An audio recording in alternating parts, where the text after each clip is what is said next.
Welcome to S4 media. Guntur జిల్లా తెనాలిలో విషాదం చోటు చేసుకుంది.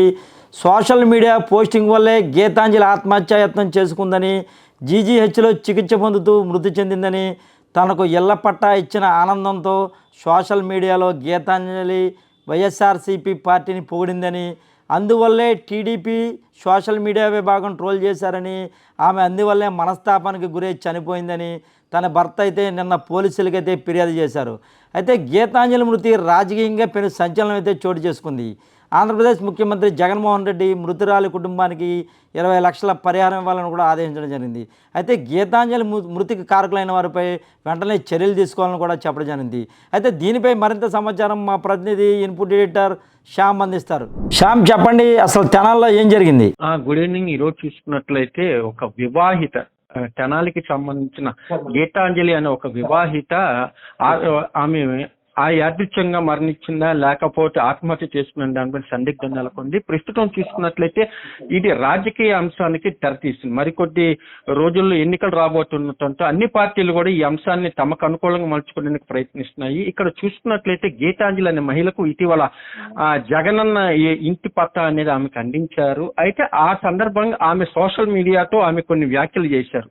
అయితే గత 5 సంవత్సరాలుగా తనకు అమ్మఒడి వస్తా ఉంది, తిరిగి జగనే ముఖ్యమంత్రి అవుతాడంటూ ఆమె తన మనసులోని అభిప్రాయం తెలిసింది. అయితే దీనిపైన తెలుగుదేశం పార్టీ సహజంగానే కౌంటర్ అనేది వేసింది. అంటే ఇక్కడ ఇప్పటి వరకు చూసుకున్నట్లయితే అమ్మఒడి కేవలం 4 సంవత్సరాల పాటే రాష్ట్ర ప్రభుత్వం ఇచ్చింది. అయితే ఈమె తన మాటల్లో 5 సార్లు ఇచ్చిందంటూ కూడా చెప్పారు. దీన్ని బట్టి ఆమె వైసీపీ అభిమాని, వైసీపీకి సంబంధించిన వ్యక్తి కాబట్టి ఆ రకంగా మాట్లాడిందంటూ కూడా తెలుగుదేశం పార్టీ ఆమె మాట్లాడిన మాట కౌంటర్ అయితే ఇచ్చారు. అయితే దీని వలన ఆమె మనస్తాపానికి గురై గీతాంజలి ఆత్మహత్య చేసుకున్నంటూ కొన్ని కథనాలు అయితే వచ్చినాయి. దీనిపైన స్వయాన ముఖ్యమంత్రి జగన్మోహన్ అయితే శ్యాము మొన్న గీతాంజలి యాక్సిడెంట్ గురై కూడా హాస్పిటల్ జాయిన్ అయిందని కూడా మరొక పక్క అయితే మనకి వాణి వినిపిస్తుంది.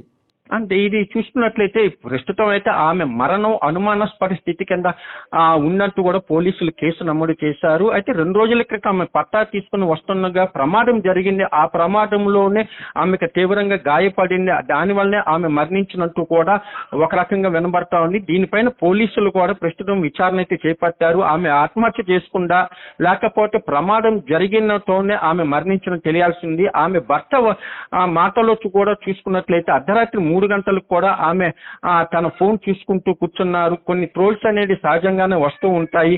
అయితే వాటన్నిటిని కూడా ఆమె పట్టించుకోలేదు. ఆమె ఆత్మహత్య చేసుకుందో లేదో కూడా తనకు అనుమానంగానే ఉన్నట్టు కూడా ఆమె భర్త వ్యాఖ్యలు చూసుకున్నట్టే ఇక్కడ కొంత ఆశ్చర్యానికి గురి చేస్తున్నాయి. Thank you Shyam. తీసుకున్న అమ్మఒడి నాకు ఎంత ప్లస్ అయ్యిందంటే 1 year అయితే నేను ఫిక్స్డ్ డిపాజిట్ కూడా చేశాను. 1 year వరుసగా తీసుకున్నా, 5 years తీసుకున్నాను. నేను ఫిక్స్డ్ డిపాజిట్ కూడా చేశాను. నేను ఏంటంటే వీళ్ళు భయపడి ఓటు అయిపోతే ఇంట్లో మొగలేమో అంటే వినము, ఎవరో చెప్పారు, మేము ఎందుకు ఇంట్లో. శ్రీనివాస్ ఉన్నారు కదా, అసలు దీనిపై మీ విశ్లేషణ ఏంటంటారు?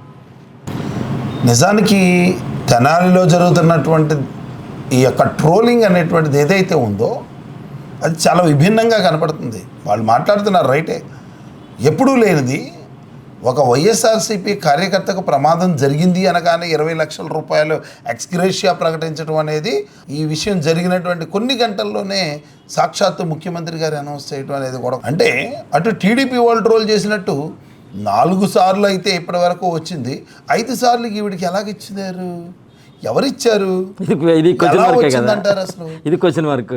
అది అమ్మాయి కావాలని సూసైడ్ చేసుకుందా, లేదు ఎవరైనా సరే ఆ అమ్మాయి మీద అటాక్ చేశారా, కాదు, అర్ధరాత్రి వరకు సోషల్ మీడియాలో అవి ట్రోల్ చేస్తున్నటువంటి విషయాలని చాట్ చేస్తున్నటువంటి, అయితే ఈ మధ్య బాగా ఈ ట్రోల్ చేస్తున్నది అయితే బాగా ఇదైపోయింది. అయితే ఈ ట్రోల్ చేయడం దానివల్ల కూడా ప్రాణాల మీద కూడా వెళ్తుందంటారు, అసలు ఇది నిజమేనంటారా? అంటే అక్కడ వీరాభిమాని అనుమానాస్పదంగా యాక్సిడెంట్ అవ్వటం, ఈ యాక్సిడెంట్ని ఈ విధంగా చిత్రీకరించారనేటువంటి వాదన తెలుగుదేశం నాయకులు, జనసేన నాయకులు బలంగా చెప్తున్నారు. అయితే ఎమ్మెల్సీ పోతుల సునీత కూడా ట్రోల్ చేయడం వల్ల చనిపోయింది కూడా, ఆవిడ కూడా నిజానికి ముందు వెనక వీళ్ళు ఆలోచించి చెప్పవలసిన విషయాలు కూడా, పోలీసులు నిర్ధారించవలసిన అంశాలు కూడా రాజకీయవేత్తలు ఎక్కడ మాట్లాడుతారు, అది కరెక్ట్ కాదు. అది నిర్ధారించాలి.